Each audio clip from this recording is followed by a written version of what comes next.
जय भीम, नमो बुद्धाय।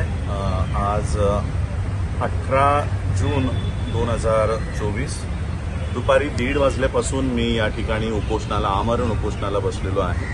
हे पवई हिरानंदानी या ठिकाणचं बुद्धविहार आहे आणि हा बुद्धविहार परिसर आहे। कसलंही मनाई आदेश नसताना पोलिसांनी तिथे बॅरिकेड लावलेले आहेत। हजारो लोक बाहेर उभे आहेत आणि त्यांना आतमध्ये येऊ दिलं जात नाही।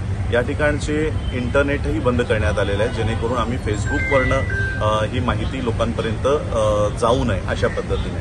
आणि म्हणून मी मुंबईच्या आणि लगतच्या बौद्धांना विनंती करणार आहे की या ठिकाणी हजारो लोकांच्या उपस्थितीत या ठिकाणी यावं आणि पोलिसांना एकच प्रश्न विचारावा की या विहारात जाण्यासाठी कोर्टाने कोणती मनाई आदेश दिलेला आहे का। कारण बाहेर बघा, मी कॅमेरा जरा शिफ्ट करा मागे घ्या, पोलीस छावणी बघा कशा पद्धतीने।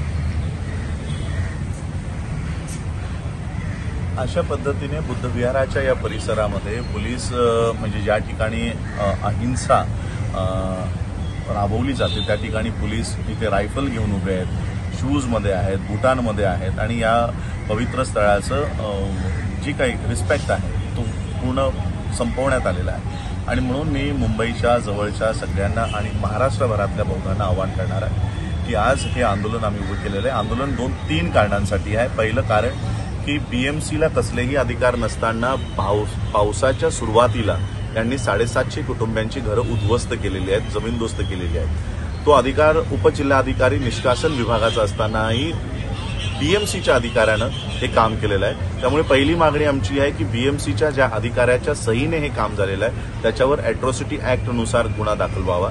दुसरी की या ठिकाणी पोलीस प्रोटेक्शन बीएमसीने मागवण्यात आलं होतं आणि पोलिसांचं म्हणणं आहे की त्यांच्यावर दगडफेक झाली, मिरची फेकण्यात आली।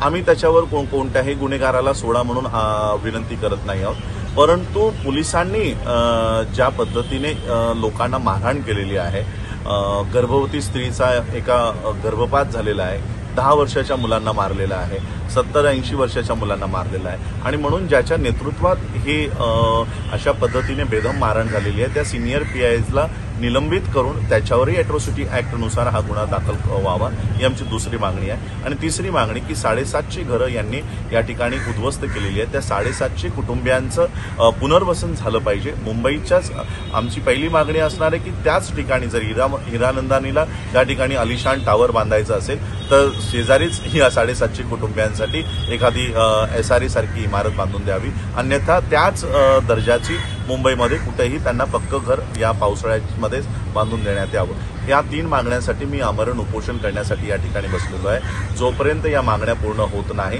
त्या ठिकाणावर तोपर्यंत मी या ठिकाणाहून उठणार नाही अशी माझी भूमिका आहे।